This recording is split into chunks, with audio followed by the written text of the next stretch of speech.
Hello and welcome to my review of episode 6 of The Last of Us.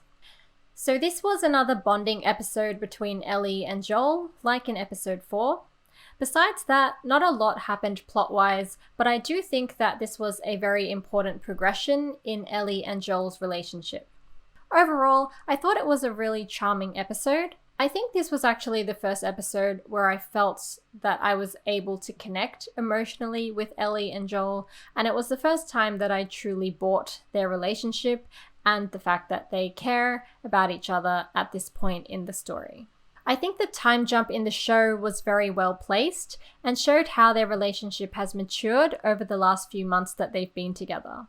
The game also had a time skip, but it was more apparent in the show how they've both changed and adjusted to each other over time. Like, you can tell they're still not super close and pouring their hearts out to each other.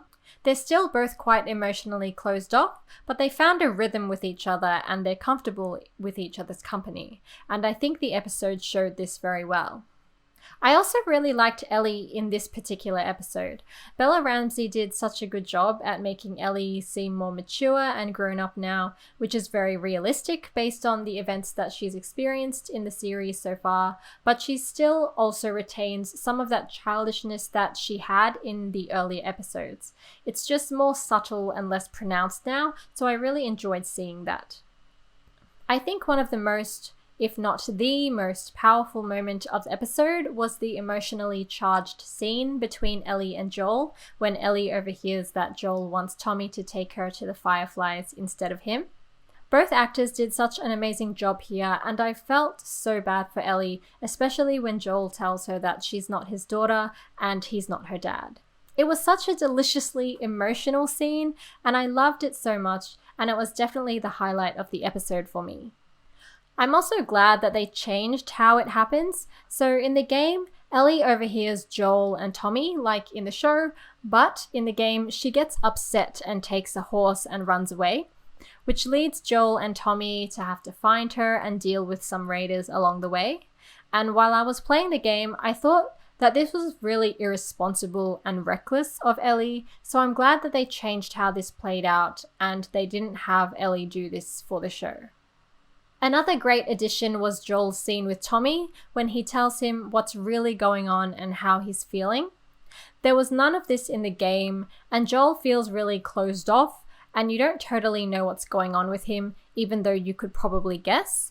But in the show, they spell this out in greater detail, and I think it helps to add a lot more depth to Joel's character. We get to see him be vulnerable and openly talk about his fears about not being able to protect Ellie. We never get to see this side of him in the game, so I loved that they included this for the show. I also thought that giving him panic or anxiety attacks, and also that moment when he sees someone that looks like Sarah, and the longing and the sadness he feels were such great touches, and it really makes you feel for Joel. Another thing is, in the game, when Joel wants Tommy to take Ellie, it seems more like it's a burden to Joel, and he thinks taking Ellie should be Tommy's responsibility since Tommy used to be a Firefly. But in the show, they make it very clear that Joel doesn't want to take Ellie because he's scared that he will fail. So I liked that they made this distinction in the show because it makes it very obvious how much Joel already cares about Ellie despite him not wanting to. However, I do think the way they wrote how this all played out in the show made it more apparent of a potential plot hole, which is why couldn't Tommy go with Joel and Ellie to ensure the mission succeeds? I know that he has a kid on the way, but he was going to take Ellie anyway, and since the whole vaccine and humanity situation is resting on Ellie getting to the university safely, surely Tommy could have come with Joel and Ellie, but of course, for the story to work, Tommy can't go with them. But I just thought that this slight incoherence was more obvious in the show. There was also such great foreshadowing this episode. There were quite a few moments that reference things that would happen towards the end of the season, but it's so subtle that if you don't know how the story goes, you wouldn't even pick up on it. So I thought it was very smart the way they wrote that in. My only real issue with this episode was that the ending felt too rushed. And by the ending, I mean the part when Joel and Ellie reach the university. I think the scene functioned well enough to push the story forward, but it was all over so quickly. There wasn't enough time to build on the tension, and it didn't pack the same punch as it did in the game. Joel getting injured is a significant development in the story, because now Ellie is responsible for fending for the both of them, and so I wish they'd spent more time fleshing this part out. The moment when Joel gets hurt was one of the most exciting and powerful moments to play. So in the game, Joel is pushed from one story up and he falls backwards and gets impaled, and Ellie has to help him up. Then they have to struggle through this building to get back to their horse, and the raiders are coming after them. And you really feel that Joel is injured here because he walks extremely slowly and the screen blurs in and out, so you feel this real sense of urgency and the weight of the situation.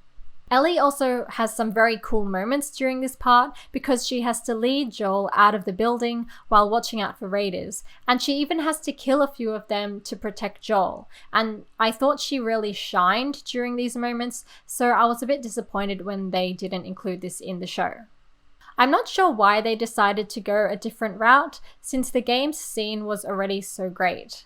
Having Joel get impaled and then dragging himself through the building is probably too unrealistic, but I think they could have found a workaround for that. Like have him get stabbed like he does in the show, but also keep those moments where he's dependent on Ellie and she has to protect and save him.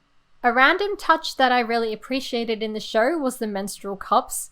I loved that they added this in here. I didn't even think about periods in an apocalypse, even though half of the population would still have to deal with them, and obviously you can't just get pads or tampons easily in this world, so menstrual cups make sense. So I'm really glad that they included this here. It helps to add depth to the world and the everyday lives of the people who have to live in this world. So overall, a really charming episode where we get to see some very important developments between Joel and Ellie, and I'm super excited for the next episode where we finally get to see Riley and Ellie. So thank you so much for watching. Let me know what you thought of the episode in the comments below, like the video if you did, and subscribe if you want to hear more.